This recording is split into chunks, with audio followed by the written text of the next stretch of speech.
2017 토론제 결선을 지금부터 시작하겠습니다. 토론의 논제는 양심적 병역 거부는 허용되어야 한다라는 논제로 사피엔스 팀과 한문라이트 팀과 사피엔스 팀 간의 토론이 진행될 거고요. 사피엔스 팀이 찬성 팀, 그리고 한문라이트 팀이 반대 팀입니다. 들어가기 전에 진행 순서를 잠깐 설명을 하고 그리고 소개 후에 바로 들어가도록 하겠습니다. 규칙은 이미 잘 알고 있겠지만 계속해서 이제 반복되는 실수를 저지르는 것들도 있고 다시 한번 숙지할 내용들 안내하겠습니다. 토론은 앉아서 진행을 합니다. 그래서 굳이 일어날 필요는 없고요. 두 번의 입론과 두 번의 교차조사, 그리고 두 번의 반박, 그리고 마지막 결론으로 진행이 되고 각각의 발언은 모두 정해진 시간이 있습니다. 그래서 발언자들은 정해진 시간을 숙지해 주길 바라고 30초 전에 노란색, 그리고 시간이 다 되면 빨간색, 빨간색을 선생님이 이렇게 들어줄 테니까 항상 사회자를 보면서 시간을 정리하길 바랍니다. 발언을 할 때에는 상대 팀을 바라보면서 발언을 하도록 하세요. 간혹 보면 사회자를 보거나 심사위원들을 보면서 발언을 하는 경우가 있는데 토론은 두 팀 간의 토론이기 때문에 사회자나 심사위원을 볼 필요는 없습니다. 그래서 시간 확인할 때만 이제 한 번씩 봐주면 되겠어요. 수기 시간은 2회씩 각 2분씩입니다. 그래서 수기 시간을 갖고자 할 때에는 심사위원에게 수기 시간을 허락을 받고 수기 시간을 갖도록 하고 늘 말하지만 토론은 소통 행위이죠. 그래서 너무 빠르거나 너무 센 또는 너무 강한 억양을 사용하기보다는 적절한 빠르기와 적절한 톤으로 좀 더 정확하게 상대방에게 내 의견을 전달하는 것이 가장 중요하기 때문에 너무 많은 말을 하려고는 하지 말고 항상 보여주길 바랍니다. 네, 여기까지고요. 들어가기 전에 각 팀별로 소개를 잠깐 간략하게 하고 진행하도록 하겠습니다. 찬성팀부터 1번 토론자부터 소개해주세요. 안녕하세요. 사피엔스 팀 이혜승 토론자입니다. 일단 이렇게 결승에 올라가게 돼서 무척 영광이고 이번 토론이 보다 깊이 있는 지식 공유의 장이 되었으면 좋겠습니다. 감사합니다. 안녕하세요. 사피엔스 팀 토론자 두 번째 토론자 문가연입니다. 제가 이 문제에 대해서 관심이 있었던 만큼 워낙 잘하는 팀과 함께 토론하게 돼서 정말 영광이고 이 토론을 통해 많은 것을 배워갈 수 있었으면 좋겠습니다. 감사합니다. 안녕하세요. 사피엔스 팀 세 번째 토론자 전희준입니다. 오늘 이런 자리에 올라올 수 있어서 너무 영광이고 또 팽팽한 토론을 통해서 유익한 시간을 가졌으면 좋겠습니다. 안녕하세요. 한문라이트 팀의 첫 번째 토론자 문서원입니다. 저희 역시 이 기회가 무척 감사한 기회라고 생각하고 열심히 임하고 많이 배우겠습니다. 감사합니다. 안녕하세요. 한문라이트 팀 두 번째 토론자 한소연입니다. 이번 기회를 통해서 많이 알아가고 또한 토론해보면서 양심적 병역 거부에 대한 견문을 넓힐 수 있을 것으로 기대합니다. 감사합니다. 안녕하세요. 저는 한문라이트의 세 번째 토론자 문정유입니다. 이 토론을 준비하면서도 많은 것을 배우게 되었는데 토론을 하면서도 새로운 생각을 많이 배우고 갔으면 좋겠습니다. 감사합니다. 자, 이제 토론을 시작하도록 하겠습니다. 먼저 긍정 측 첫 번째 토론자의 입론, 발언 시간 5분입니다. 시작해주세요. 지난 5월 국회 국방위원회 소속 이철희 의원이 양심적 병역 거부자의 대체복무 제도를 신설하는 내용의 병역법 및 예비군법 개정안을 발의한 가운데 양심적 병역 거부 인정에 대한 논란이 계속되고 있습니다. 이에 저희 팀은 양심적 병역 거부를 인정해줘야 한다는 문제에 찬성의 입장을 취하는 바입니다. 먼저 주요 용어들을 정리하도록 하겠습니다. 첫째, 양심적 병역 거부란 나달 속의 논문, 양심적 병역 거부와 대체복무에 따르면 자신의 신앙, 도덕률, 철학적, 정치적 이유에 따른 양심상의 결정으로 무기를 휴대하는 병역을 거부하거나 전쟁에 직접 간접으로 참가하는 것을 거부하는 행위를 의미합니다. 둘째, 양심의 자유란 헌법 제19조에 보장된 국민의 기본권입니다. 본 논제에서 문제가 되는 것은 양심 실현의 자유로서 이는 양심을 표명하거나 또는 양심을 표명하도록 강요받지 아니할 자유, 양심에 반하는 행동을 강요받지 않을 자유, 양심에 따른 행동을 할 자유들을 모두 포함합니다. 셋째, 국방의 의무란 헌법 제39조에 규정된 국민의 의무로서 헌법재판소 2002년 판결문에 의하면 직접적인 병력 형성 의무뿐만 아니라 간접적인 병력 형성 의무, 병력 형성 이후 군 작전 명령에 복종하고 협력할 의무까지도 포함하는 개념으로서 재해 방지 의무, 경찰 업무 등의 종사가 포함됩니다. 다음으로 본 논제에 대한 저희 팀 논거는 다음과 같습니다. 첫째, 양심적 병역 거부를 인정함으로써 양심의 자유를 보장할 수 있다. 둘째, 양심적 병역 거부 인정은 국가 안보에 악영을 미치지 않는다. 셋째, 대체복무제로서 국방 의무를 다할 수 있다. 이 세 가지입니다. 첫 번째 논거는 양심적 병역 거부를 인정함으로써 양심의 자유를 보장할 수 있다입니다. 그 근거로 두 가지를 제시하겠습니다. 첫째, 헌법적 근거가 있습니다. 대한민국 헌법 제19조는 모든 국민은 양심의 자유를 가진다라고 규정하고 있습니다. 앞서 말한 바와 같이 오늘 토론에서 문제가 되는 것은 양심 실현의 자유로서 특히 양심에 반하는 행동을 강요받지 않을 자유가 양심적 병역 거부 불인정에 의해 침해를 받고 있습니다. 국제 엠네스티에 따르면 1950년 이후 2016년까지 약 18,800여 명이 양심적 병역 거부로 처벌을 받았는데 이들은 자신이 옳다고 믿는 가치, 즉 전쟁 거부의 신념에 반하는 전투 복무의 강요를 거부하였으며 자신의 신념을 지킨 결과로 실형을 선고받아야 했습니다. 헌법은 양심의 자유를 보장한다고 명시했지만 실제로 국가는 강력한 처벌을 통해 양심의 자유를 제한한 것입니다. 둘째, 양심적 병역 거부권 인정에 관한 헌법 소원에 대한 국가인권위원회의 의견이 있습니다. 국가인권위원회는 전쟁과 살상에 반대하는 양심에 기반하여 병역을 거부하는 행위 자체가 헌법 명시적으로 규정되지 않더라도 모든 사람에게 보장되는 보편적 인권에 해당한다고 주장한 바 있습니다. 개인의 양심에 기반한 결정을 존중하는 것은 다양성을 추구하는 민주사회의 중요적인 요소이며 그것이 민주사회의 기본질서 유지에 중대한 해악이 되지 않는 이상 국가는 개인의 양심의 자유를 최대한 보장하여야 할 것입니다. 다음으로 두 번째 논거는 양심적 병역 거부 인정은 국가 안보에 악영을 미치지 않는다입니다. 앞서 첫 번째 논거에서 양심 실현의 자유에 대해서 말씀드렸습니다. 민주주의 국가에서 이 양심 실현의 자유를 제한하는 기준은 첫째, 그것이 국가에 피해가 갈 때, 둘째, 개인에게 피해가 갈 때로 나눌 수 있습니다. 찬성 측은 양심적 병역 거부가 국가 안보에 악영을 미치지 않는 이유를 제시함으로써 양심 실현의 자유 제한 기준에 포함되지 않는다는 점을 주장하는 바입니다. 그 근거로는 두 가지가 있습니다. 첫째, 양심적 병역 거부자의 숫자가 극소수라는 점. 둘째, 전쟁 양상이 바뀌고 있다는 점입니다. 첫째, 김성봉의 논문에 의하면 2004년부터 2012년 사이 양심적 병역 거부자는 매년 평균 650명 정도 발생하고 있을 뿐입니다. 우리 군의 병력이 수십만 명에 이른다는 점을 생각하면 이 숫자는 극히 미미한 수준이라고 할 수 있습니다. 즉, 이들이 훈련에서 제외된다고 해서 국가 안보에 악영을 미치지 않으니 확실시된다고 볼 수 있습니다. 둘째, 병사의 수로 전쟁의 승패가 좌지우지던 옛날과는 달리 기술의 발달로 인해 현대의 전쟁에서는 병사의 숫자보다는 무기와 장비의 성능이 더 중요하게 되었습니다. 예를 들어 최근 들어 발명된 신식 무기의 폭탄들은 그 자체만으로 강력함으로 굳이 많은 인력의 동원 없이도 그 위력을 행사할 수 있습니다. 이제는 군인이 몇 명이냐가 중요한 것이 아니라 어떤 무기가 있느냐가 더욱 중요한 논쟁이 되었으므로 실질적으로 국가 안보에 악영을 미치는 요소 또한 병사의 숫자가 아닌 보유한 무기의 성능과 전쟁 기술의 정교함입니다. 다시 말해 양심적 병역 거부자들은 국가 안보에 악영을 미친다고 보기 어렵다는 것입니다. 이와 더불어 대체 복무를 통해 국방의 의무를 다할 수 있다는 점도 중요합니다. 이는 두 번째 입론에서 문가연 토론자가 자세하게 설명하겠습니다. 이상으로 양심적 병역 거부를 인정해줘야 한다는 논제에 대한 찬성팀의 입론을 마치겠습니다. 감사합니다. 자, 이제는 부정 측 두 번째 토론자의 교차조사 시간입니다. 발언하시겠습니까? 네. 네. 자, 그럼 교차조사 발언 시간 3분입니다. 시작해주세요. 네, 안녕하십니까. 반대측 두 번째 토론자 한수연입니다.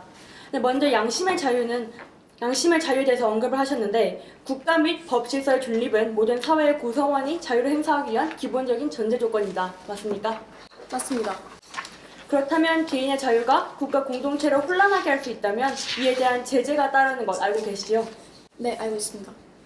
따라서 국가의 존립을 위해서는 어떤 자유를 보장함에 있어서 한계가 존재할 수밖에 없겠네요. 그렇다고 볼 수 있겠죠. 이때 양심의 자유 또한 법적 한계의 구속을 받는 법익의 일부라는 점 알고 계십니까? 네, 그렇다면 양심의 자유는 국가 존립이라는 중대한 법익에 의해 제한이 있을 수밖에 없겠네요. 상황에 따라 다르다고 생각합니다. 네, 알겠습니다. 다음 질문 넘어가도록 하겠습니다. 앞서 입론에서 대체 복무제 등 사회적 대안과 군 복무 간의 형평성을 맞출 수 있다고 언급하셨습니다. 맞습니까? 네, 양심 실현의 자유에 있어 양심은 사람마다 모두 다르며 개개인마다 고유한 것입니다. 맞습니까? 맞습니다. 따라서 양심은 개인마다 다르다는 특성을 가지고 있기에 주관적이라고 볼 수 있겠네요. 그렇다고 볼 수 있겠죠. 그러면 이처럼 주관적이고 고유한 가치인 양심에 객관적인 잣대를 대는 것은 어려움이 있겠네요. 어려움이 있다는 점을 인정합니다. 결과적으로 양심을 객관적으로 기준화할 수는 없는 거네요.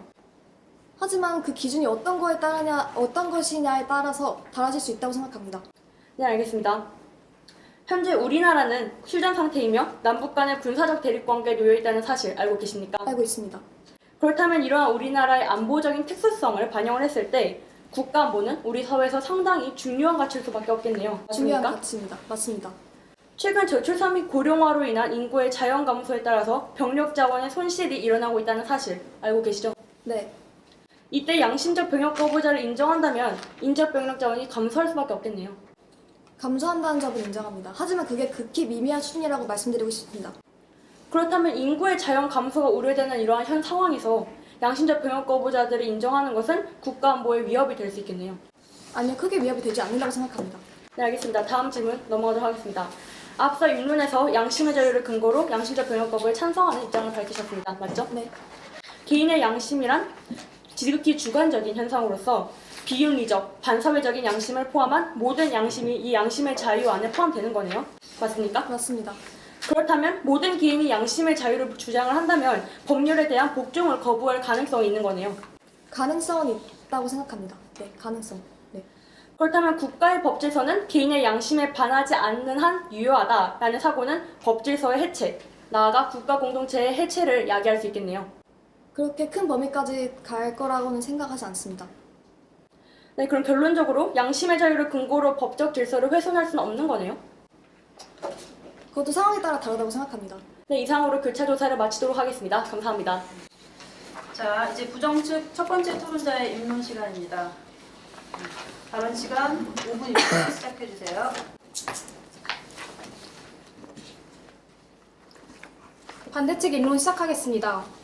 국가의 존립과 국민의 안전, 그리고 모든 자유의 전제 조건은 국가 안보입니다. 국가 안보가 보장되지 못한다면 개인의 자유와 권리 또한 보장될 수 없기 때문입니다. 헌법은 제37조 2항에서 국민의 모든 자유와 권리를 국가 안보, 질서 유지 또는 공공복리를 위하여 필요한 경우 법률로서 제한하고 또한 제39조에서 모든 국민의 국방의 의무를 명시하여 의무 이행에 따른 국방력의 유지라는 헌법적 가치를 우위에 두고 있습니다. 우리나라의 특수성 역시 고려해봐야 할 중요한 요인입니다.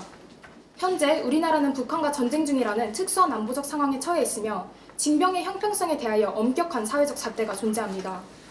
이렇듯 안보적 특수성과 사회적 분위기 등을 감안했을 때 국가 안보라는 상당히 중요한 가치 아래에서 단지 개인의 자유를 보장하기 위하여 공익을 저해할 수 있는 시도를 하는 것은 현 우리나라의 실정에 적합하지 않습니다.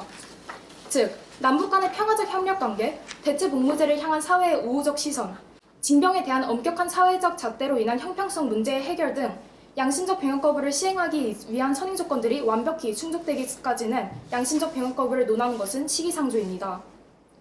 앞서 언급한 선행 조건에 충족 없이 섣불리 도입한 양심적 병역 거부 제도는 국가 안보의 토대를 뒤흔들 뿐만 아니라 법적, 사회적 질서의 혼란을 야기하는 등 사회적 논란이 예상됩니다.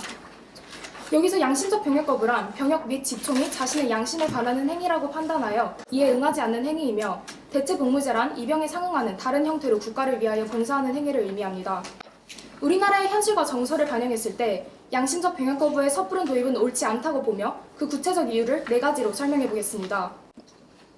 첫째, 전체 법질서와 공익을 위한 국방의 의무가 개인만의 양심적 병역 거부의 자유보다 우선시 될 수밖에 없습니다. 양심의 자유는 찬성 측에서 말씀하셨다시피 크게 양심의 형성이나 결정에 관한 내부 영역과 양심을 표현하고 실현하는 외부 영역으로 나누어 볼 수 있는데 그중 양심 형성의 자유는 내심에 머무르는 한 절대적으로 보존되는 기본권이라고 할 수 있겠습니다. 반면 양심적 결정을 외부로 표현하고 실현할 수 있는 권리인 양심 실현의 자유는 법질서에 위배되거나 타인의 권리를 침해할 수 있기 때문에 법률에 의해 제한될 수 있는 상대적 가치입니다. 따라서 이번 논제에 있어서 다뤄야 하는 양심의 가치는 절대적 양심 형성의 자유가 아닌 양심 실현의 자유입니다. 하지만 헌법에 규정된 국방의 의무 역시 적의 침략으로부터 국가 주권을 지키고 헌법을 지키기 위한 개인적 의무입니다. 양자가 충돌할 때에는 헌법을 지키기 위한 국방의 의무가 우선해야 합니다. 2004년 헌법재판소는 병역법 제88조 제1항 제1호 위헌 제청 판결문에서 국가의 안전보장은 국가의 존립과 영토의 보존, 국민의 생명 안전의 수호를 위한 불가결한 조건이자 모든 국민이 자유를 행사하기 위한 기본적인 전제 조건이라고 밝힌 바 있습니다. 기본권의 행사가 국가 공동체 내에서 타인과의 공동생활을 가능하게 하고 그리고 국가의 법질서를 위태롭게 하지 않는 범위 내에서 이루어져야 한다는 것은 모든 기본권의 원칙적인 한계라고 볼 수 있습니다. 따라서 양심 실현의 자유가 보장된다는 것이 개인이 양심상의 이유로 법질서에 대한 복종을 거부할 수 있는 권리를 부여받는 것을 의미하지는 않습니다. 이는 나아가 국가 공동체의 해체를 가져올 수도 있기 때문입니다. 또한 양심의 자유는 지극히 주관적이고 개인적이라는 특성을 가지고 있습니다. 개인의 도덕적 잣대는 모두 다르기에 무수한 양심 갈등의 가능성에 모두 대비할 수는 없습니다. 헌법에서도 개인의 자유는 국가 법질서와 존립이 유지 가능하다는 전제 하에서만 보호될 수 있다고 한계를 설정하고 있습니다. 모든 자유와 권리가 국가가 존립할 수 있다는 제약 하에서 이루어지기 때문에 양심의 자유를 포함한 그 어떤 개인의 자유도 국가의 질서를 훼손할 수 있는 근거가 되지는 못합니다. 즉, 개인의 양심이란 극히 주관적이기에 이를 근거로 법적 질서에 대한 불복종을 행사할 수는 없는 것입니다. 둘째, 양심을 빙자한 병역 기피자가 급증할 위험성이 있습니다. 양심은 주관적이라는 특성을 가지고 있기에 이를 악용한 거짓 양심적 병역 거부자가 증가할 가능성이 높고 이는 곧 북한과 대치 중이라는 안보 상황을 뒤흔들 위험이 있습니다. 한 개인의 내면에 있는 신념은 객관적인 기준을 가지고 판단하기 곤란하기에 양심적 병역 거부자와 사이비 병역 기피자를 분별하는 데 많은 어려움이 있을 것입니다. 또한 특정한 종교 외에도 다른 종교 또는 또 다른 양심과 신념을 가진 사람들이 나타난다면 이들의 선의 여부를 판별하기가 어렵고 구분한다 하여도 또 다른 형평의 문제가 생깁니다. 이러한 사태는 결국 병역 기피자의 급증과 국방력, 나아가 국력의 약화로까지 이어질 가능성이 있습니다. 헌법재판소 또한 현 단계에서 양심적 병역 거부자가 차지하는 비중이 크지 않다 하더라도 형벌을 통해 일반적으로 병역 기피를 억제했던 예방 효과는 대체복무제의 도입으로 인해 급격히 무너질 가능성도 배제할 수 없다고 언급한 바 있습니다. 병역 부담의 평등에 대한 사회적 요구가 강력하고 우리 사회의 특성상 병역 의무에 대한 예외를 허용함으로써 의무 이행의 형평성 문제가 사회적으로 야기된다면 국민개병제의 바탕을 둔 전체 병역제도의 근간을 뒤흔들 수 있다고 생각합니다. 이상으로 입론 마치겠습니다. 자, 긍정 측 교차조사 시작할까요? 하겠어요? 네. 자, 긍정 측 긍정 측 첫 번째 토론자 교차조사 시간 3분입니다. 시작해 주세요. 안녕하세요. 찬성직 토론자 이혜진입니다. 교차조사 시작하도록 하겠습니다. 먼저 인간이라면 누구나 자신의 양심을 실현할 자유가 있다는 점 인정하십니까? 인정합니다. 양심 실현의 자유는 우리나라 헌법상뿐만 아니라 국내 인권위원회와 국제사회 모두가 보편적으로 인정하는 권리라는 점 인정하십니까? 인정합니다. 인권이 제한되려면 국가에 막대한 피해가 있어야 한다는 점 인정하십니까? 인정합니다. 그렇다면 양심적 병역 거부자의 숫자가 소수라는 점에 동의하십니까? 동의합니다. 또 질문 좀 바꿔보겠습니다. 현재 우리 군의 병사력은 수만 명에 이릅니다. 이에 반해 양심적 병역 거부자의 숫자는 60명대로 상당히 적은 숫자라는 점을 알고 계셨습니까? 알고 있습니다. 숫자가 미미하다는 점에서는 동의하지만 병역제도 근간을 뒤흔들 수 있다는 거기까지 점에서 듣겠습니다. 알겠습니다. 국가 안보에 손실을 가려면 막대한 인력 피해 또는 강한 물리적 피해가 있어야 한다는 점 동의하십니까? 동의합니다. 우리 군사 수만 명 중 650명이 빠졌다고 이를 막대한 인력 피해라고 부를 수 있을까요? 예, 아니라고 답해 주시기 바랍니다. 이 아니오로 답할 수 없는 문제라 생각합니다. 장기적인 문제로 이어질 수 있는 그렇다면 문제라 다음 생각합니다. 문제로 넘어가겠습니다. 사람은 누구나 자신이 하고 싶은 일, 즉 자신의 신념을 지킬 수 있는 일을 하길 원한다는 점 인정하십니까? 인정합니다. 그리고 그 일을 행했을 때 큰 만족감을 느끼며 성공적으로 끝마칠 확률이 높다는 반면 자신의 생각에 어긋난, 자신의 신념에 어긋난 일을 행하게 되었을 땐 큰 거부감을 느끼며 그 일을 제대로 끝마치지 못할 것이라는 확률이 높아진다는 점도 인정하십니까? 인정합니다. 그렇다면 가령 문서원 토론자님께서 동물을 너무나 사랑하시는 동물 애호가라고 가정해봅시다. 그런 문서원 토론자님에게 누군가 동물 실험을 억지로 시킨다면 과연 그 실험을 성공적으로 끝마칠 수 있을까요? 예, 아니라고 답해 주시기 바랍니다. 굳이 예, 아니로 답하자면 아니오 쪽이 맞을 것 같습니다. 네, 그럼 다음 질문 넘어가겠습니다. 안보적 특수정에 대해서 말씀하셨는데 영국이 세계 1차 대전 중 병역 거부권을 인정했다는 점 인정하십니까? 인정합니다. 독일 또한 분단 상황 중 병역 거부권을 인정했다는 점 알고 계십니까? 인정합니다. 그렇다면 이 두 나라 모두 성공적으로 전쟁을 끝마치고 국민을 안전하게 보호할 수 있었다는 점도 알고 계십니까? 네. 영국과 독일과 비슷한 상황에 놓여 있는 우리나라에서 병역 거부권을 인정했을 때 이 또한 비슷한 결과가 나을 것이라는 점 인정하십니까? 한국은 조금 더 다른 특수성이 있다고 생각합니다. 네. 그럼 현재 병역을 면제받는 방법에는 무엇이 있는지 알고 계십니까? 알고 있습니다. 무엇이 있죠? 신체적인 결함과 사회 복무요원 등이 있죠. 네, 맞습니다. 신체상의 결함이 있거나 친환과 신윤상의 이유가 있습니다. 지금 반대편에서 우려하는 점은 양심적 병역 거부가 병역 깊이 악용될 수 있다는 점 맞으십니까? 맞습니다. 하지만 UN 인권 대표 사무소의 통계에 따르면 병역 거부를 면제받을 하는 사람보다는 다른 방법, 즉 신체 해를 가하는 방법 등으로 병역을 기피하는 사람이 많다는 사실 알고 계셨습니까? 몰랐습니다. 네, 그렇다면 과연 양심적 병역 거부가 악용 사례의 급증 원인이 될 것이라고 확신할 수 있을까요? 가능성이 있다고 생각합니다. 이상으로 교초소를 마치겠습니다. 감사합니다. 자, 이제 두 번째 입론의 시간입니다. 자, 먼저 긍정 측 두 번째 토론자 입론 시작해 주세요. 발언 시간 4분입니다.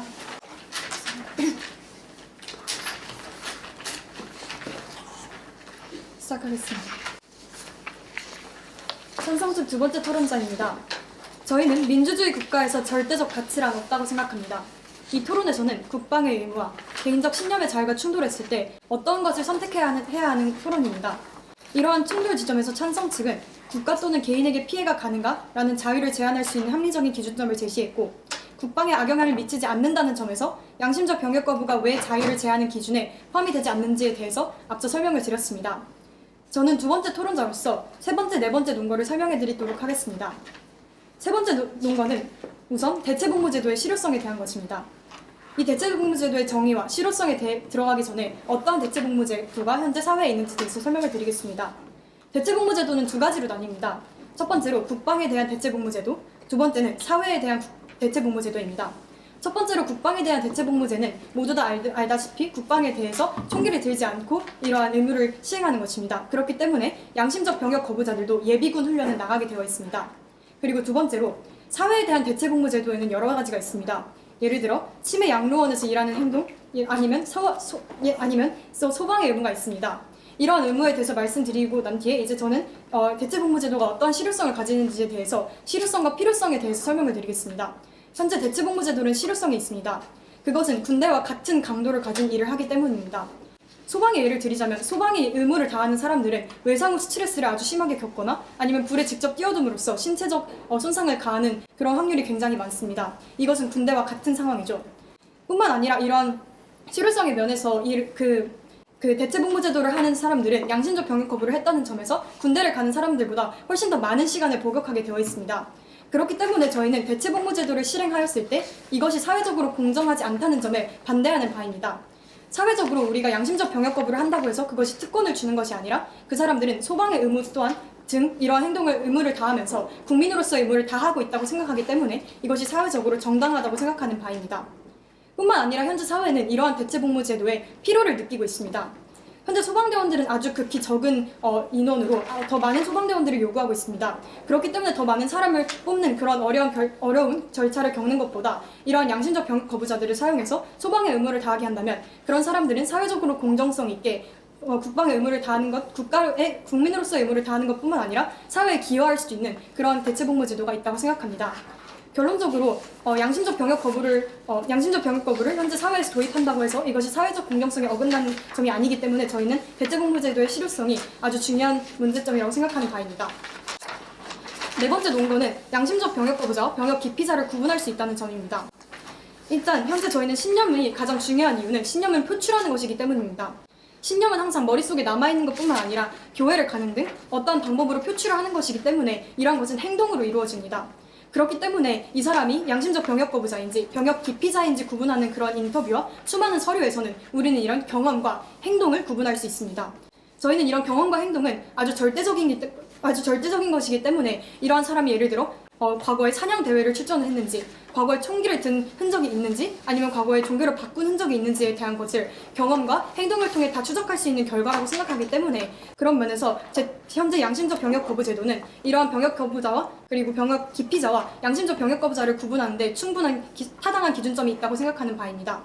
고로 저희는 이러한 국방의 의무와 개인적 신념이 충돌하는 지점에서 국방의 의무에 많이 영향을 주지 않고 그리고 이들 또한 아주 타당한 사회에서의 대체복무제도라는 것이 있기 때문에 정당성이 있다고 생각하는 바입니다. 감사합니다. 자, 부정측 교차조사 시간입니다. 시작하겠어요? 네. 자, 부정측 첫 번째 토론자 교차조사 시작해주세요. 발언 시간 3분입니다. 부정측 교차조사 시작하겠습니다. 먼저 문가은 토론자님께서 등가성 있는 대체 복무로 군복무를 대체 가능하다고 하셨지요. 네. 대체 복무제가 외상 후 스트레스를 겪고 군대와 같은 상황이고 군대를 간 사람보다 훨씬 더 오래 복역해야 한다는 복역해야 한다고 하셨는데 그런 식으로 대체 복무제를 더 엄격하게 한다면 많은 사람들이 대체 복무제를 하지 않고 군복무를 할 것이라고 하셨지요. 군복무를 등가성- 선택한다는 것이 아니라 자신이 그런 신념을 가지고 있다면 그런 신념을 가지고 있는 사람들에게 총기를 들지 않게 하고 그들의 국민으로서의 의무를 다하는 그러한 제도가 있다고 말하는 의미에서 얘기한 것이었습니다. 그렇다면 어떻게 보면 대체 복무가 업무 기간이나 강도가 더 높을 수도 있다는 점에서 징벌적으로 작용할 수도 있지 않을까요? 군대와 비슷하다고 생각합니다. 그렇다면 하지만 대체 복무제에 대한 인식이 모두 다르고 양심적 병역 거부를 인정하는 잣대가 모두 주관적인 만큼 완벽한 등가성을 이루는 것은 불가능하지 않을까요? 현재 대체복무제도가 아직 한국에는 실행되지 않았지만 그것이 만약에 실행된다면 제도적으로 고쳐나갈 수 있는 문제점이고 소방의 의무에 있어서는 여러 가지 신체적, 정신적 피해가 있기 때문에 그것이 군대와 비슷하다고 생각하는 바입니다. 하지만 한국에서 군대가 가지는 의미는 더욱 크기 때문에 어떤 사람들은 그들의 대체 복무를 불공평하다고 생각할 수도 있고 어떤 사람은 너무 과하다고 생각을 할 수도 있습니다. 어떤 방향으로 변하든 양심적 병역 거부자들을 인정해주지 않는 한국 사회의 전반적인 분위기를 고려할 때 문제가 생길 수도 있지 않을까요? 여론은 하나의 헌법을 바꾸는 데 제대로 된 잣대라고 생각하지 않습니다. 그렇다면 어떤 것이 잣대라고 생각하시죠? 사람들의 개개인의 의견은 모두 다 다를 수 있다고 생각합니다. 하지만 헌법이 가장 중요한 만큼 이러한 국방의 의무와 개인적 신념 중에 무엇이 더 중요시 여겨야 되는지 보다 더 이성적이고 타당한 잣대를 통해서 기준점을 정해야 한다고 생각하는 바입니다. 네, 감사합니다. 다음 질문 넘어가겠습니다. 소방대원이 더 많은 인력을 필요로 한다고 하셨죠? 현재 사회에서 그렇죠. 하지만 입론에서 또한 양심적 병역 거부자들의 인원이 극히 미미하다고 하셨는데 이와 모순되는 입장이라고 할 수 있지 않을까요? 극히 미미하다고 한 것은 현재 국방의 총 인원을 생각해보면 상대적으로 미미하지만 현재 이런 사람들이 소방의 의무를 다하게 된다면 그것이 미미한 숫자라고 생각하지는 않습니다. 네, 다음 질문 넘어가겠습니다. 저는 강아지를 사랑하기 때문에 동물 실험에 참여할 수 없습니다. 제가 거짓말을 하고 있을까요? 진실 얘기하고 있는 걸까요? 그것은 단순한 말로 알 수 없다고 생각합니다. 말로는 할 수 없지만 실제로 지금까지 그 대체 복무제를 시킬지 말지 여부를 결정할 때 그 사람의 언변에 의해 결정되는 경우가 99% 아닙니까? 현재 독일이나 그리스의 제도를 본다면 언변에 의해서만 정해지는 것이 아니라 그 사람의 인생사를 모두 다 정리한 포트폴리오, 여러 다른 사람들의 평판과 그리고 여러 가지 면접을 아주 복잡한 제도를 통해서 결정이 되기 때문에 단순한 언변만으로 결정되는 문제는 아니라고 생각합니다. 그들의 인생사는 충분히 조작할 가능성이 있다고 생각하시지 않나요? 아주 미미한 가능성이죠. 하지만 한국 사회같이 특수하게 특히 군대가 사람의 도덕성까지 평가할 수 있는 잣대로 쓰일 수 있는 한국 사회의 경우 그 가능성이 더 커지지 않을까요? 그것 또한 극소수라고 생각합니다. 감사합니다. 이상으로 교차조사 마치겠습니다. 자, 이제 부정 측 두 번째 입론입니다. 두 번째 토론자 입론 발언 시간 4분입니다. 시작해 주세요. 안녕하십니까. 반대측 두 번째 토론자 한서연입니다. 앞서 첫 입론에서 저희 측은 양심적 병역 거부와 국방의 의무는 양자택일의 관계이며 이에 있어 국방의 의무가 더 중요하다는 점을 강조하였습니다. 이어서 저는 양심적 병역 거부자를 인정하는 것이 국가 안보를 위협할 수 있으며 또한 사회적 여론에 부합하지 않다는 두 가지 주장을 근거로 하고자 합니다. 첫째, 급변하는 현 사회에서 양심적 병역 거부 인정은 병력 자원 부족 문제를 비롯하여 국방에 악영향을 미칠 수 있습니다. 북한의 군사적 위협이 계속되는 가운데 우리나라는 저출산과 고령화로 인한 사회 구조의 변화를 겪으며 급격한 인구 감소를 보이고 있습니다. 또한 현 감소 추세가 계속된다면 2050년에는 병력 자원이 12만 명이나 부족할 것이라는 전망이 나왔으며 이에 따른 복무 기간의 연장까지 우려되는 상황입니다. 이처럼 저출산 및 고령화로 인한 병력 자원의 자연 감소를 감안했을 때 양심적 병역 거부자를 추가로 병역에서 제외시킨다면 병력 자원 부족으로 인한 국방 누수 현상은 불가피해질 수밖에 없습니다. 우리나라의 특수한 안보 상황을 고려해 보았을 때 이러한 병력 자원의 손실이 갖는 의미는 중대합니다. 따라서 인구 감소와 전쟁 중이라는 우리나라의 특수성을 반영했을 때 양심적 병역 거부를 수용하는 것은 현실적인 어려움이 따를 것이라고 생각합니다. 둘째, 대체복무 등 양심적 병역 거부 인정은 아직 사회적 공감대가 형성되지 않았고 현행 헌법과 법률, 사회 전체의 의사와 가치에 부합하지 않으므로 채택될 수 없습니다. 법이란 국민들의 의견이 강하게 반영되는 사회적 질서체계입니다. 따라서 사회 내에서 역사적으로 이어져 온 통념과 현재 보편적으로 퍼져 있는 국민들의 인식이 법체계를 구성합니다. 그런데 우리나라는 휴전 중이라는 특수성 때문에 아직 양심적 병역 거부자를 인정하는 법안을 도입할 정도의 사회적 인식이 확산되진 않았습니다.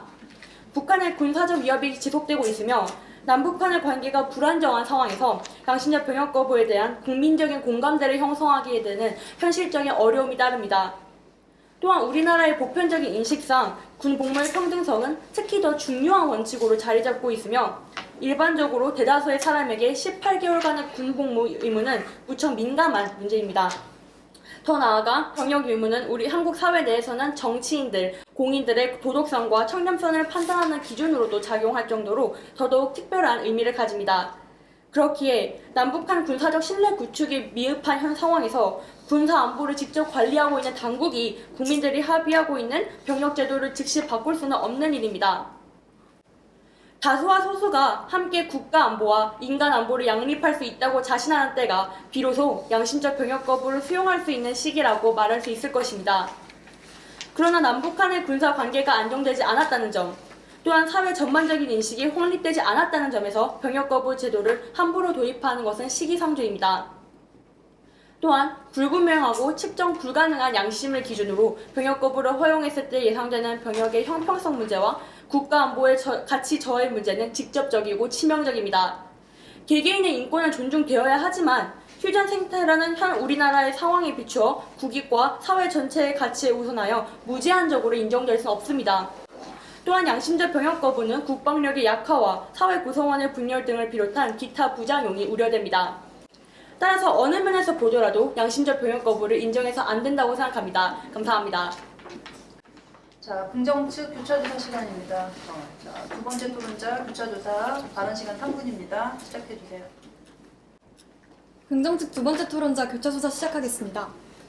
첫 번째로 민주주의 국가에서 가장 중요한 요소는 국방의 의무뿐만 아니라 개인의 신념이라는 것 인정하십니까? 인정합니다. 그렇다면 지금 현재 지켜지고 있는 그 신념에 어떤 것이 있는지 말해줄 수 있으신가요? 개인의 자유라든지 권리 등 다양한 요소가 담겨되어 있겠죠. 그렇습니다. 그렇다면 그 발언의 자유, 평등권 등 현재 헌법에서 100% 사람들에게 그 보장을 해주고 있는 그것들이 모두 다 수치로 발현될 수 없는 자유라는 것 인정하십니까? 인정합니다. 그렇다면 눈에 보이지 않고 형태가 없는 것도 그 권리 또한 아주 중요하다는 것 인정하십니까? 인정합니다. 그렇다면 병역에 있어서 또한 이런 사람들은 자신의 개인적 종교의 신념이 저버렸다고 해서 자살을 할 만큼 그 병역과 총기를 든다는 것 자체가 자신에게 굉장히 중요한 신념 중 하나라는 걸 인정하십니까? 중요한 신념일 수 있겠죠. 그렇다면 그 신념이 아주 중요한, 아주 엄청나게 큰 많은 영향이 있지 않는 이상 그 신념을 저버려서 안 된다고 하는 점 인정하십니까? 국가 안보를 저해하지 않는 선에서 허용한다고 생각합니다. 그렇다면 현재 사회에서 아까 교차조사에서 말씀하셨던 것처럼 영국과 독일 모두 분단 상황과 전쟁 상황 도중에 병역 거부권을 인정했다는 점 말씀하신 거 기억나십니까? 네. 그것을 아까 그 교차조사에서 했을 때 한국은 영국과 독일과 다르게 좀 더 특수한 상황이라 했었는데 그 특수성이 무엇인지 좀 말씀해 줄 수 있으신가요? 한국은 분당 상황에 현재 놓여있다는 상황에서 차별점을 가지고 있다고 볼 수 있고요. 그리고 인구수도 우리나라가 다른 나라 인구에 비해서 현저하게 낮은 숫자이기 때문에 거기까지 듣겠습니다. 네, 알겠습니다. 감사합니다. 말씀하신 것처럼 인구수가 적긴 하지만 현재 독일 또한 분단 상황이었고 영국은 전쟁 상황이었습니다. 그렇기 때문에 저희는 특수성이 더 없다고 생각하는 바입니다. 하지만 현재 저희가 아까 민원에서 말했던 것처럼 전쟁의 양상이 바뀌어 실제 군인의 수보다 무기가 훨씬 중요하다는 점 인정하십니까? 아니요, 인정하지 않습니다. 전쟁의 양상이 바뀌었다는 점 자체는 인정하십니까?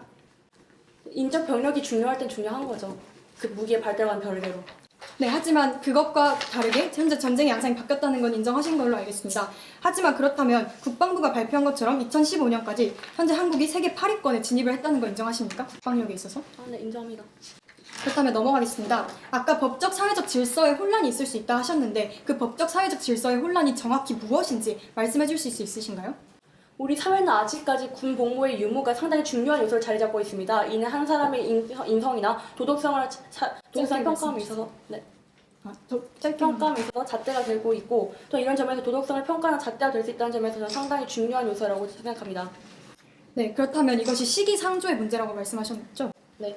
그렇다면 그 시기상조의 문제점이라면 그 사회적 공감대가 형성이 되고 그 전에 말했던 문제점이 해결이 된다면 그 다음에서야 이제 양심적 병역 거부를 사회에 도입을 해도 된다고 생각하는 바입니까? 네, 그게 지금은 아니죠. 그렇다면 현재 여론이 70%가 양심적 병역 거부는 반대하지만 그것이 만약에 대체 복무제도가 도입이 된다면 양심적 병역 거부를 인정할 수 있다고 70%가 말했다는 점 혹시 아십니까?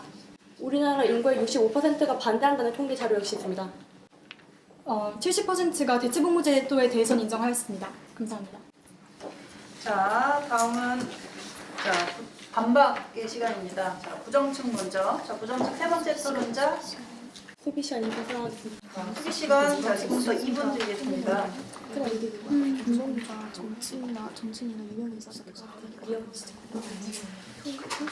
자, 수기 시간 다 되었습니다. 자, 부정측 세 번째 토론자 반박해 주세요. 발언 시간 4분입니다. 시작해 주세요. 안녕하세요. 저는 한문라이트의 세 번째 토론자 문정민입니다. 이제 반론 시작하도록 하겠습니다. 앞서 찬성팀께서는 대체 복무제 도입과 관련하여서 이는 발생할 수 있는 여러 가지 문제점들을 충분히 개선 가능하며 그렇기 때문에 우리는 그들의 자유, 그들의 권리를 보장해주기 위하여 대체 복무제를 도입하여야 한다고 주장을 하였습니다. 그들은 먼저 첫 번째 대체 복무제를 도입한다 하더라도 악영향을 미치지 않는다고 말씀을 하였습니다. 네, 맞습니다. 지금 현재로서는 양심적 병역 거부자들이 전체 정원에서 차지하는 그 비중은 매우 작은 것은 저희 모두 인정하고 있습니다. 그러나 우리나라 같은 경우는 매우 특수한 상황이 놓여 있습니다. 일단 북한과의 대치 중인 상황이라는 것이 있고 어떠한 병역 이행에 있어서의 그 군 복무 환경이 매우 좋지 않기 때문에 이런 군 복무를 피하기 위하여 어떠한 불법 행위까지 자행하는 이런 여러 가지 군에 대해서 좋지 않은 사회적인 시선이 있는 것이 맞습니다. 그렇기 때문에 저희가 아무리 지금 현재로서 양심적 병역 거부자들의 숫자가 극소수라 하더라도 그것이 증가할 가능성을 배제할 수는 없다고 생각을 합니다. 그뿐만 아니라 찬성 측에서는 어떠한 무기 그리고 전쟁의 그 양상의 변화로 인해서 우리는 더 이상 인적 자원에 더 이상 기댈 수는 없다고 말씀을 하셨습니다. 네, 맞습니다. 이제 전쟁의 양상은 많이 변화되어서 어떤 과학기술 그리고 무기의 선능이 더 중요해진 것은 맞습니다. 하지만 저희가 말씀드리고 싶은 것은 우리나라는 이미 저출산 그리고 고령화로 인해서 많은 인구 감소, 자연 감소를 겪고 있습니다. 이런 가운데 추가적인 어떤 인적 병력 자원의 손실은 최대한 막는 것이 저희 국가로서의 방책이라고 생각을 합니다. 또한 찬성 측에서는 어떠한 그 숫자가 급증 그리고 악용 가능성에 관련하여서 우리는 그것을 충분히 엄격한 심사 절차를 통해서 막을 수 있다고 말씀을 하였습니다. 하지만 단순히 그들은 어떠한 절차 그리고 충분히 가려낼 수 있다고 말씀을 하였지만 어떠한 구체적인 매뉴얼, 구체적인 심사 과정을 전혀 언급해 주지 않으셨습니다. 네, 물론 어떠한 다른 나라의 경우를 언급하면서 독일의 경우에는 그 사람들의 인생사, 과거에 어떠한 사냥대회에 출전했는지 여부 등을 조사하면은 우리가 충분히 그 사람의 신념을 확인할 수 있다고 말씀을 하셨으며 신념은 반드시 표출되는 것이고 행동으로 이어진다고 말씀을 하셨습니다. 하지만 신념이 반드시 행동으로 이어진다는 보장은 없고 과거에 어떤 사람이 동물과 관련하여서 동물을 사냥해도 된다는 신념을 가지고 있다가 중간에 어떠한 새로운 종교를 언급하게 되거나 그 신념이 바뀔 수도 있습니다. 만약 이러한 경우가 있다면 과연 독일 그리고 다른 나라에서 시행되고 있는 대체복무제의 선별 방법이 과연 효과적일까요? 저는 아니라고 생각을 합니다. 따라서 지금 찬성 측이 계속해서 말씀하시는 이런 대체 복무제는 과연 이상에 불과한 것이며 저희는 이것이 실질적으로 우리나라의 현 상황에 비추어 보았을 때 도입되는 데는 많은 어려움이 있다고 생각을 합니다. 그뿐만 아니라 대체 복무제를 통해서 그들의 어떤 소방의 의무를 부여할 경우에는 그들은 등가성 있는 일을 할 수 있으며 그건 충분히 실효성을 가지고 있다고 하였습니다. 하지만 소방의 의무 그리고 군 복무의 의무는 엄연히 다르다고 말씀드리고 싶습니다. 그것은 매우 주관적이며 그 강도를 나타낼 수 있는 그 어떠한 수치 또한 없습니다. 그렇기 때문에 저는 그 둘을 단순히 어떠한 심리적인 압박감이 있다 그리고 신체적으로 어려움이 있다라는 이유만으로 그 두 가지가 등가성을 가지고 있다라고 일반화하는 데는 너무나도 많은 논리적인 어려움이 있다고 생각을 합니다. 또한 나아가서 찬성 측은 만약 양심적 병역 거부제를 도입할 경우 사회적인 시선을 감안하여서 더욱더 긴 복무 요건을 만약 충족시킨다면 더욱더 등가성을 가지는 대체 복무제를 가질 수 있다고 말씀을 하였습니다. 하지만 어떻게 생각해보면 이것은 양심적 병역 거부자들에 대한 역차별이 아닌가요? 그들은 단순히 자신의 양심을 따랐다는 이유만으로 군대보다도 더 많이 힘든 오히려 더 강도가 높은 단가 높은 일을 할 수밖에 없는 상황에 놓여 있습니다. 만약 진정으로 그 양심적 병역 거부자들을 위한 일을 하고 싶은 것이라면 저희는 더욱더 센 그런 소방의 의무나 다른 일을 시키는 것이 아닌 등가성 있는 것을 만들어 하지만 그것이 실질적으로 어렵다고 말씀드리고 싶습니다. 따라서 저는 반박을 이상으로 마치도록 하겠습니다. 자, 이제 긍정 측의 반박입니다. 세 번째 토론자 반박 시작해 주세요. 수기 시간. 네, 수기 시간 지금부터 2분 드리겠습니다.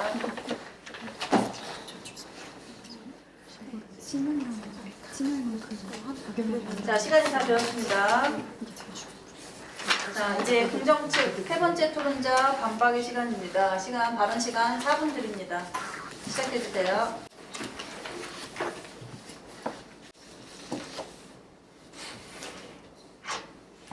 긍정적 세 번째 토론자 반박 시작하겠습니다. 일단 첫 번째는 병력 손실의 문제에 대하여 말씀드리고 싶습니다.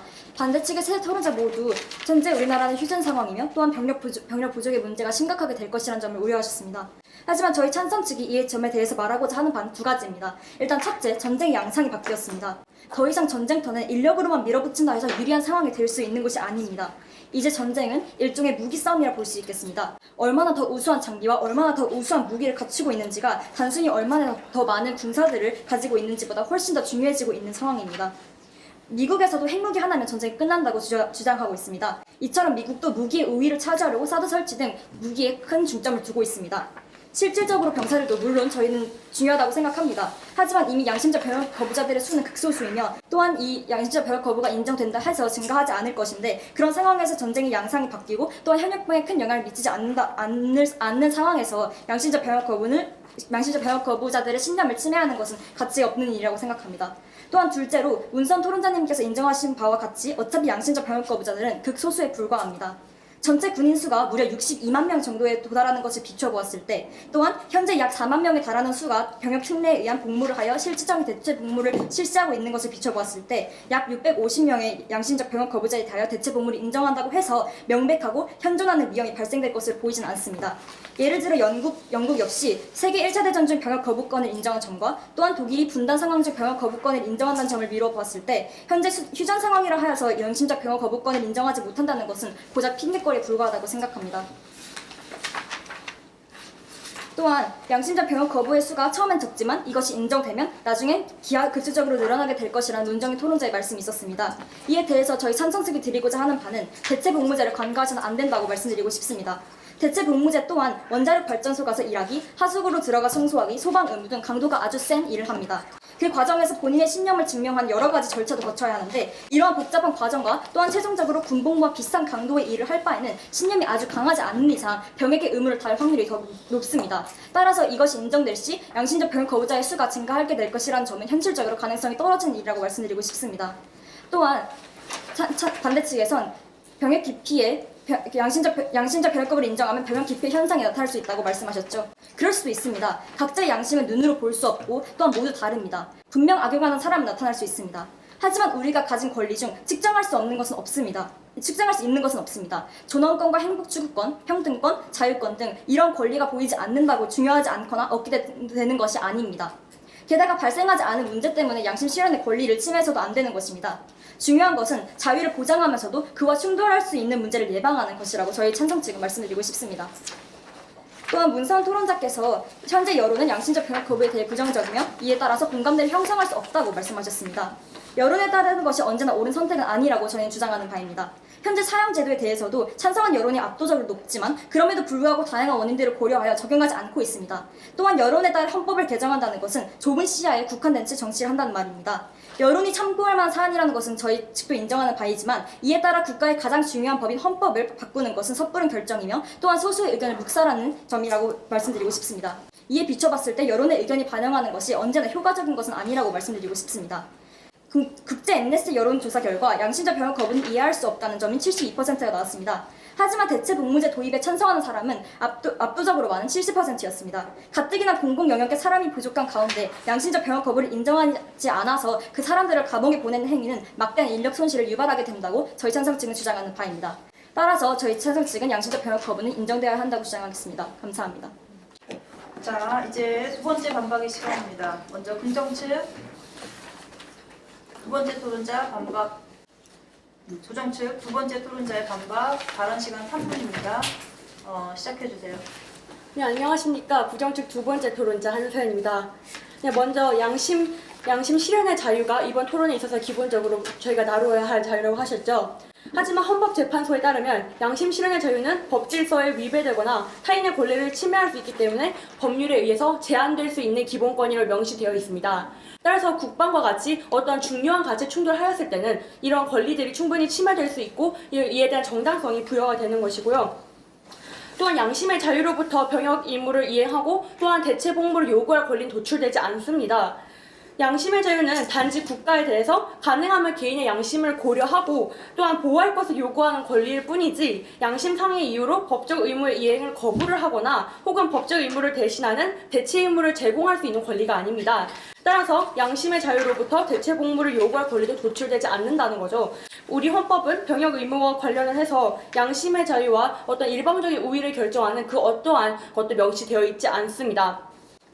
또한 두 번째로 언급드릴 점은 예를 들어서 소방근무와 같이 형평성이나 등가성을 이룰 수 있는 대안이 충분히 존재한다는 것인데 애초에 소방근무의 어려움이라든지 아니면 근무 기간이나 혹은 그 군 복무를 하면서 겪을 수 있는 개인의 고통이나 혹은 개인의 손실이나 손해를 수치화해서 비교할 수 없는 일입니다. 즉 이에서 볼 수 있듯이 등가성이나 형평성 자체가 굉장히 주관적인 가치이며 이에 따라서 객관적으로 비교하는 것은 불가능한 일이라는 것입니다. 즉 소방 근무도 군대만큼 힘든 일이기 때문에 인정해줄 수 있다. 이런 논리 자체가 성립할 수 없다는 것이고요.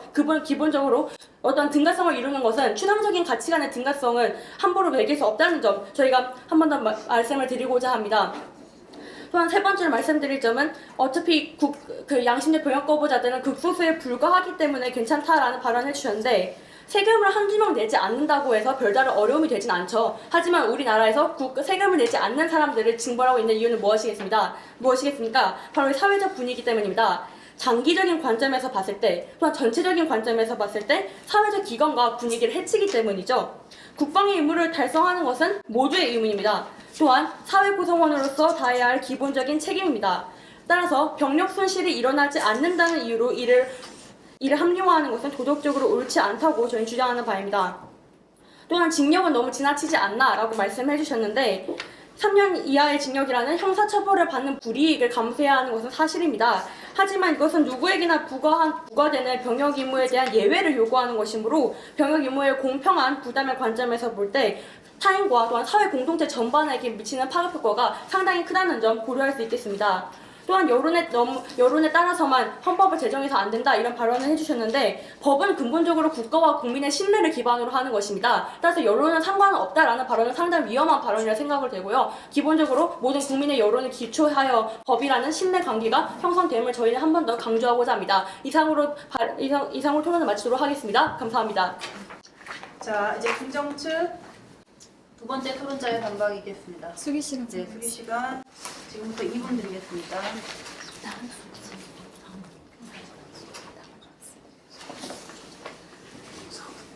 자, 수기 시간 종료되었습니다. 자, 이제 긍정 측 두 번째 토론자의 마지막 반박 시간입니다. 발언 시간은 3분 드리겠습니다. 시작해 주세요. 시작하겠습니다. 현대 반대 측은 개인의 신념이 국가가 존립할 수 있다는 전제 하에만 이루어질 수 있다고 말씀하셨습니다. 그리고 존립할 수 없다고 말하는 것에 대해서 두 가지 문제점을 제시해 주셨습니다. 첫 번째는 국가 안보에 악영향을 미친다. 두 번째는 사회적 분위기를 해친다라고 말씀하셨습니다. 두 가지 다 반박해 보겠습니다. 첫 번째로 국가 안보에 대해서 말씀을 해주셨을 때 저희는 이미 물론 현역병들이 중요합니다. 하지만 저희는 첫 번째로 양심적 병역 거부자가 숫자가 아주 소수라는 것을 말씀드렸습니다. 수만 명에 달하는 것에 비해 몇백 명밖에 안 되는 양심적 병역 거부자는 첫 번째로 이러한 중요하지만 이러한 현역병들에게 악영향을 미치지 않습니다. 그 숫자에 있어서. 하지만 저희는 그것보다 더 큰 논점을 제시하였습니다.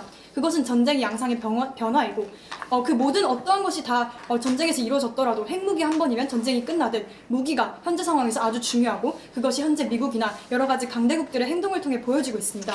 그렇기 때문에 이러한 전쟁 양상이 변화했다는 점에 대해서는 직접적인 반박이 없었다는 점에 있어서 저희는 국가 안보의 영향이 상대적으로 적다는 주장을 하는 바입니다. 뿐만 아니라 저희는 양심적 병역 거부자가 증가하지 않을 것이라는 점도 말씀드렸습니다.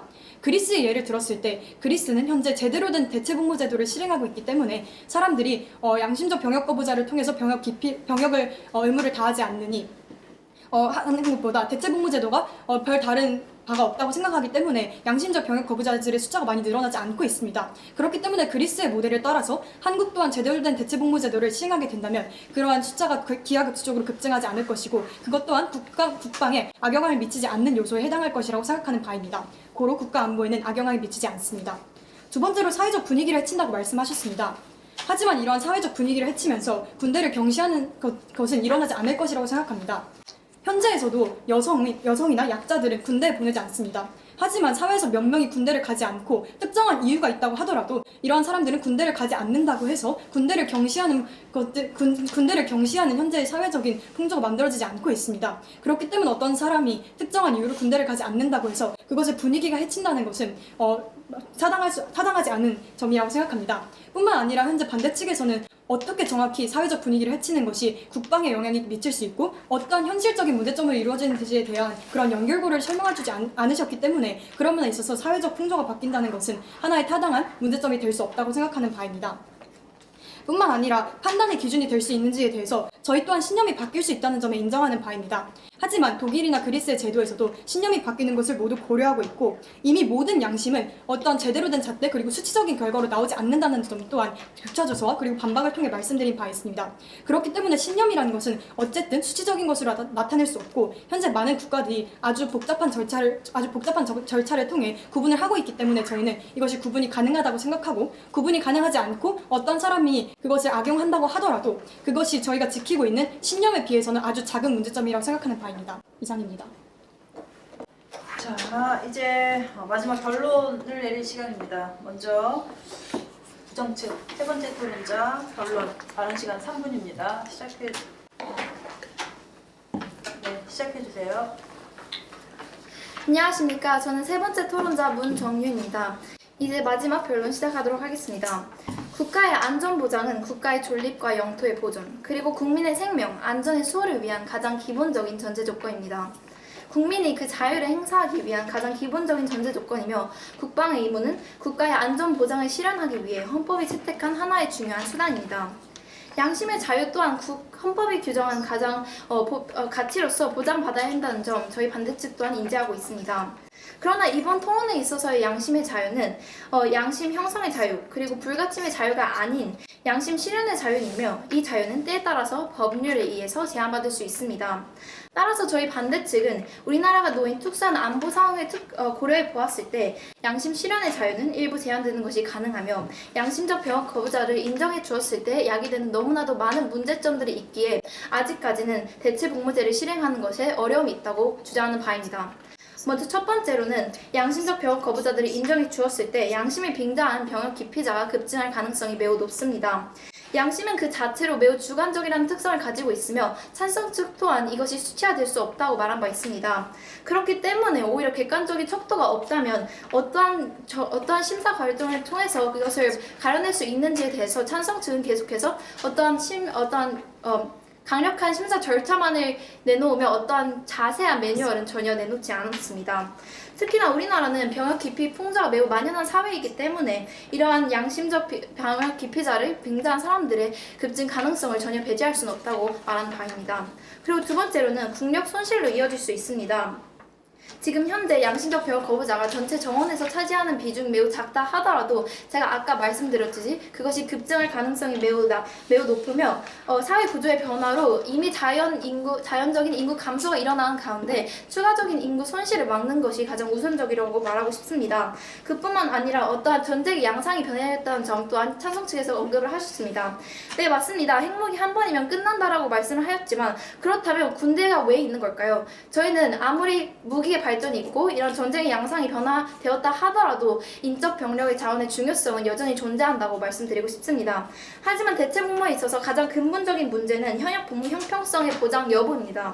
먼저 첫 번째로는 대체복무제에 대한 편견과 관련된 문제로 대체복무제를 실행하지 않은 일반적인 현역 복무를 하는 사람들의 시선에서 봤을 때 이것이 과연 등가성이 있는가에 대한 문제이고 두 번째로는 실제로 양심적 병역 거부를 하는 사람들의 이야기입니다. 오히려 그들은 양심과 신념을 따랐다는 이유만으로 이런 더 큰 대체 복무제를 시행하게 되었고 오히려 반대로 권리를 침해받고 있을지도 모릅니다. 그렇기 때문에 저희는 이 등가성을 판단하기엔 매우 어려우며 이건 오히려 더 많은 차별을 일으킬 수 있다고 말하는 바입니다. 찬성 측은 계속해서 대체복무제만 도입한다면 충분히 모든 것이 해결 가능하다고 말씀드렸습니다. 하지만 저희는 말씀드리고 싶습니다. 이제는 현실을 직시해야 하는 때이며 저희 반대 측은 다시 한번 양심적 병역 거부를 인정해 주어서는 안 된다라고 주장하는 바입니다. 이상입니다. 자, 이제 마지막 긍정 측 세 번째 토론자 결론. 발언 시간 3분입니다. 시작해 주세요. 오늘 찬성팀과 반대팀은 양심적 병역 거부를 인정해 주어야 한다라는 논제에 대하여 총 3가지의 쟁점을 가지고 토론을 펼쳤습니다. 첫 번째는 사회적 공정성, 두 번째는 국가 안보에 미친 영향, 그리고 세 번째는 양심적 병역 거부자들의 구분 가능 여부입니다. 저는 찬성팀으로서 양심적 병역 거부는 인정되어야 한다고 생각하는 바이며 그 논거로 총 4가지를 제시하였습니다. 첫째, 양심의 자유가 보장 가능하다. 둘째, 국가 안보에 악영향을 미치지 않는다. 셋째, 대체복무제의 시행과 마지막으로 네 번째, 구분이 가능하다는 점입니다. 우선 첫 번째 쟁점은 사회적 공정성입니다. 반대 측은 이에 대하여 대체복무제는 군복무와 동등하지 않다라고 주장하였습니다. 하지만 저희 찬성 측에선 대체복무제를 통하여 충분히 군복무에 대응하는 만큼의 희생을 하여 의무를 다할 수 있다고 주장하는 바입니다. 여러분, 대체복무제는 여러분이 생각하는 것만큼 그렇게 단순하고 간단한 일이 아닙니다. 군복무와 똑같은 부담을 주기 위하여 더 쉽지 않은 의무를 부여하고 오히려 시간적인 측면에선 더 오랜 시간이 걸립니다. 반대 측에서는 군대와 소방 의무에 대하여 이것이 등가성이 있다고 말을 할 수 없다고 주장하였습니다. 하지만 같은 행위가 아닌 이상 완전한 등가성을 기대할 수는 없으며 또한 국민의 의무가 꼭 국방으로만 충족되는 것은 아니라고 말씀드리고 싶습니다. 더불어 감옥에 있는 것보단 소방 의무를 통하여 국방에 도움을 주는 것이 더욱더 국가에 더 도움을 준다고 생각합니다. 따라서 대체복무제는 충분히 군복무를 대체할 가치가 있습니다. 두 번째 쟁점, 국가 안보에 미친 영향입니다. 반대 측은 이에 대하여 우리나라는 특수한 분단 국가 상향 아래 놓여 있기 때문에 병력 자원을 초래할 수 있다라고 말씀하셨습니다. 이에 반해 저희 찬성 측은 양심적 병역 거부자의 숫자가 극히 극소수라는 점, 그리고 국방에 기여할 수 있는 대체 복무자가 존재한다는 점, 또한 전쟁의 양상이 무기와 장비 중심으로 바뀌고 있다는 점 말씀드렸습니다. 이 세 가지 근거를 들어 저희 찬성 측에선 양심적 병역 거부 인정이 왜 국가 안보에 부정적 영향을 미치지 않는지 설명하였고 또한 이에 근거하여 국가에 큰 피해를 입히지 않는 양심적 병역 거부는 양심 실현의 자유 제한 기준에 포함되지 않습니다. 마지막 쟁점은 양심적 병역 거부자들의 구분 가능 여부입니다. 반대 측은 이에 대하여 심사제도는 공정성을 보장해주지 못한다라고 말씀하셨습니다. 여러분, 양심적 병역 거부자들을 구별하지 못한 건 이에 본질적인 문제가 아닌 제도적인 문제입니다. 도입의 시도조차 아직 해보지 않은 채 미리 겁먹고 두려워하며 양심적 병역 거부자들을 인정해주지 않는 행위는 개인의 자유를 헌법으로 보장해주는 민주주의 국가의 모습이라 볼 수 없습니다. 올바른 구분을 위하여서 우리는 신념을 통해 보여진 행동들을 관찰하고 또한 독일과 그리스 등 미리 이러한 양심적 병역 거부를 인정하는 과정을 거친 그런 국가들을 가이드라인으로서 삼음으로써 구별을 위하여 다양한 노력을 충분히 기울일 수 있다고 저희 찬성 측은 주장하는 바입니다. 케네디의 말처럼 민주주의는 무엇보다 우수한 통치 형태이며 이는 인간의 이성적인 존재로서 존경하는 데 기초하기 때문입니다. 이처럼 우리는 아름다운 민주주의를 실현하기 위하여 개개인의 양심을 충분히 보장해줘야 하고 따라서 양심적 병역 거부권은 충분히 인정되어야 한다고 저희 찬성 측은 주장하는 바입니다. 감사합니다. 자, 이로써 모든 발언을 마치겠습니다. 양심적 병역 거부는 허용되어야 한다라는 논제를 가지고 찬성 측과 반대 측이 약 1시간에 걸쳐서 굉장히 열띤 토론을 했는데 여러분들이 이 주제에 대해서 전에 생각해 본 경험이 있는지 모르겠어요. 처음인가요? 아마 처음일 것 같은데 게다가 여학생이기도 하니까. 자, 그래서 이번 기회로 이 주제에 대해서 이제 깊이 있게 생각해 볼 수 있는 기회가 되었을 것 같고 토론 마치기 전에 각자 한번 소감을 짧게 한번 얘기를 하고 마치도록 하겠습니다. 이제는 반대측부터 문선 토론자부터 한번 짧게 한번 얘기해 줄까요? 사실 양심적 병역 거부라는 게 토론하면은 딱 떠오를 정도로 되게 흔한 주제인데 막상 토론을 해보니까 생각보다 심도 있는 주제라는 것을 하면서 많이 배운 것 같습니다. 원래 되게 친한 친구들인데 이런 기회를 통해 만나게 되어서 재밌었고요. 많이 배운 것 같습니다. 감사합니다.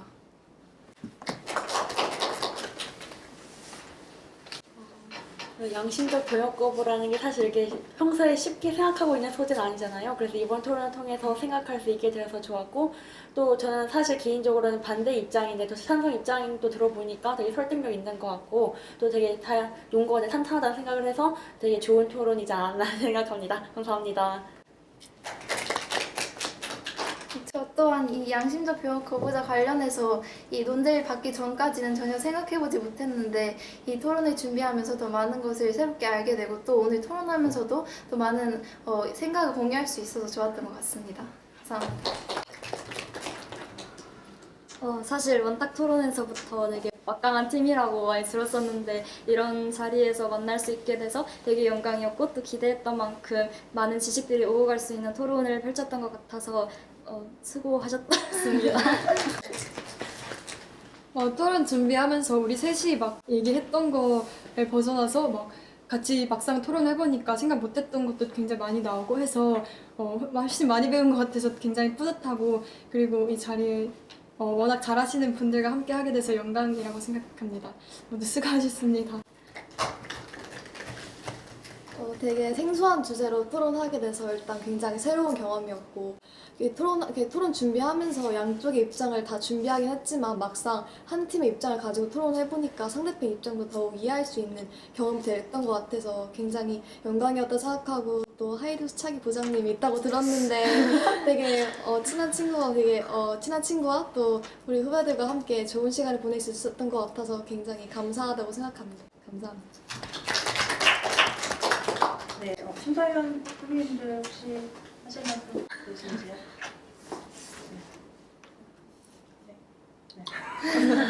빨리 끝내고 싶었는데. 그 토론이 항상 할 때마다 느끼는 거지만 이 토론의 정답은 없죠. 그러니까 이게 더 나은 결론을 내기 위해서 일종의 과정인 건데, 토론을 여러 번 지금 진행을 하면서 토론이 토론 대회뿐만 아니라 일상생활에서도 좀 자리 잡아가지고 더 나은 어떤 결론을 내릴 때 많이 사용을 우리가 일상화시킬 수 있도록 여러분들이 좋은 경험을 한 것 같습니다. 모두 수고하셨고 이제는 마치도록 하겠습니다. 자, 수고하셨습니다.